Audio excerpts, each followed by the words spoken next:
A thick column of black smoke has risen over the Vatican, an unmistakable sign that the cardinals have not yet reached a consensus on a successor to Pope Francis. As the world watches in anticipation, the conclave continues its secretive process to elect a new leader for the 1.4 billion Catholics worldwide. The conclave began early Wednesday morning with a solemn procession of 133 cardinals from across the globe entering the Sistine Chapel. They recited the Litany of the Saints and took sacred oaths to follow the rules of this ancient and highly guarded election.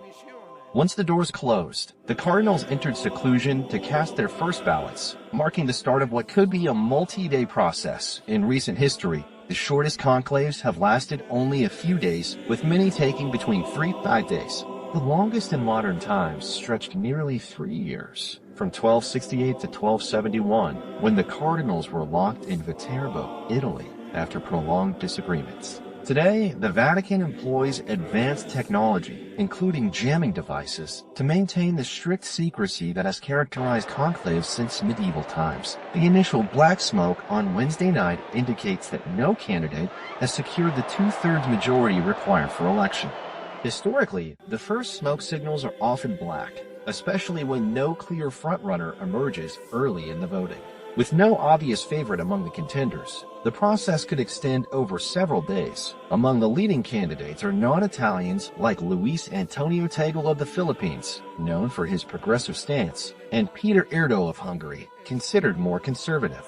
Italian contenders include Vatican Secretary of State Pietro Parolin and Archbishop Matteo Zuppi. The diversity of potential candidates reflects the global nature of the Catholic Church today. The voting process itself is meticulous and secretive.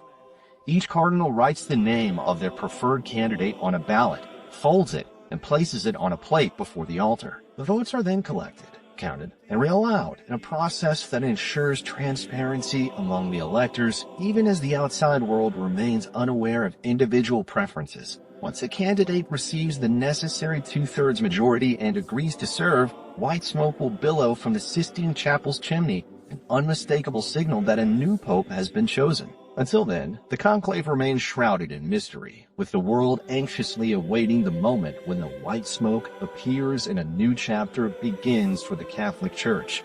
Public interest remains high, with many watching from around the globe. In Rome, thousands gathered in St. Peter's Square, eyes fixed on the chapel's chimney, hoping to witness the historic moment. Meanwhile, prayer services and masses, such as those held at Holy Name Cathedral, continue to pray for wisdom and guidance for the cardinals during this critical time. Despite the long-standing tradition of secrecy, the conclave's outcome will shape the future direction of the Church, whether it will follow the progressive path set by Pope Francis or take a more conservative route. The process, rooted in centuries of history, continues to be one of the most intriguing and closely watched rituals in the world. As of now, the world remains in suspense. The cardinals are expected to reconvene Thursday morning for additional votes, with the possibility of multiple rounds each day until a new pope is elected. When the moment arrives, the sight of white smoke will mark the end of this historic conclave and the beginning of a new papal era.